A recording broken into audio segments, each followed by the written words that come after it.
Morning when it comes to weather. Around here, thankfully, it's a nice quiet Wednesday, looking really good. But down south, we have some new information coming in over the last 15 minutes or so in regards to Hurricane Ian. It has been upgraded to a Category 4 storm. There it is. There's Florida right there in the crosshairs. Michelle, what's the latest? Well, they're going to start to get those hurricane conditions in the state of Florida here this morning, and landfall expected in the afternoon hours. We're going to show you the latest track in just a moment, but it is quiet here in southern New England, East Providence with the dry skies, upper 40s to lower 50s.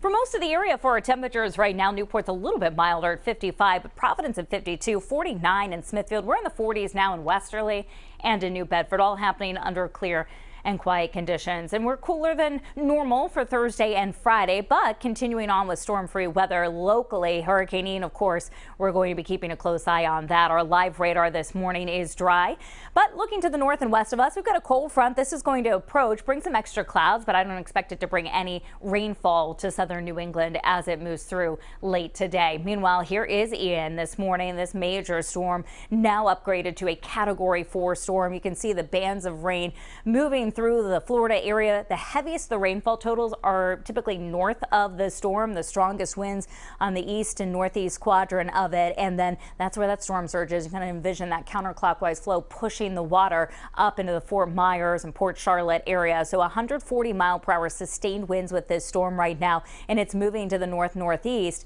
at about 10 miles per hour. So this is a forecast of 2 o'clock this afternoon, expected to have 140-mile-per-hour sustained winds as it closes in near or just north of Fort Myers and the Punta Gorda area. Expected to see high impacts from this storm, but it's a big storm, and so it will have a high impact on a large swath of the Sunshine State. It'll be inland overnight tonight, then moving back off the coastline late Thursday or Thursday night. Latest forecast has it making a second landfall near the Savannah, Georgia area or near Charleston, South Carolina, Friday late afternoon or evening, and the remnants of it going to continue to push inland from there. So this is a storm system that's going to bring as much as an 8 to 12 foot storm surge. Rainfall totals could top 2 feet in some places. Of course, those catastrophic winds and the threat of tornadoes within those rain bands, very typical of a landfalling hurricane. As we head further north into New England, though, we're dry, 70 degrees, mix of sun and clouds in the afternoon.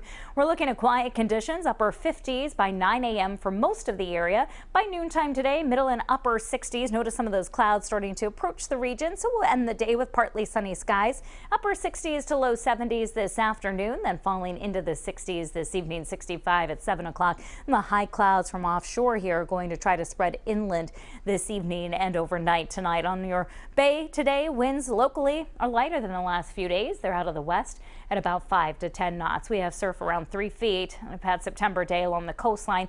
Upper 60s for the air temperature, and that's similar to what the water temperature is now in southern New England. Overnight tonight, even a little cooler than this morning, upper 40s to lower 50s for an overnight low. Here's the 7-day forecast.